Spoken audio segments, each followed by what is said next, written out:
Part 2, 29 to 36 Leviticus, Vayikra, Leviticus, 11:1-13 CJB 1. The following are unclean for you among the small creatures that swarm on the ground: the weasel, the mouse, the various kinds of lizards, the gecko, the land crocodile, the skink, the sand lizard, and the chameleon.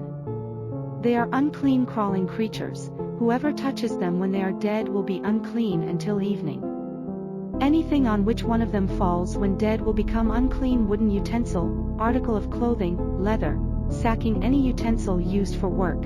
It must be put in water, and it will be unclean until evening, then it will be clean. If one of them falls into a clay pot, whatever is in it will become unclean, and you are to break the pot. Any food permitted to be eaten that water from such a vessel gets on will become unclean, and any permitted liquid in such a vessel will become unclean.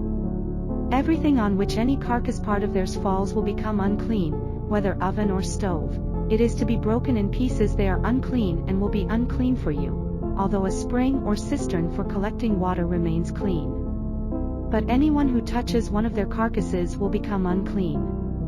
Part 2, 37 to 47 Leviticus, Vayikra, Leviticus, 11:1-13 CJB. If any carcass part of theirs falls on any kind of seed to be sown, it is clean, but if water is put on the seed and a carcass part of theirs falls on it, it is unclean for you. If an animal of a kind that you are permitted to eat dies, whoever touches its carcass will be unclean until evening. A person who eats meat from its carcass or carries its carcass is to wash his clothes. He will be unclean until evening. Any creature that swarms on the ground is a detestable thing.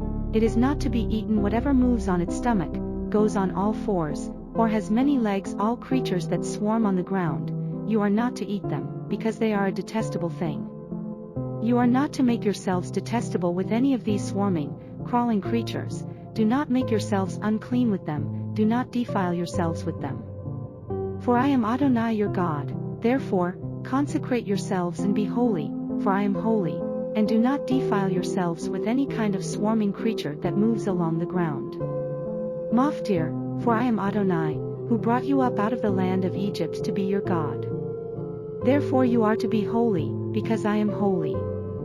Such, then, is the law concerning animals, flying creatures, all living creatures that move about in the water, and all creatures that swarm on the ground. Its purpose is to distinguish between the unclean and the clean, and between the creatures that may be eaten and those that may not be eaten.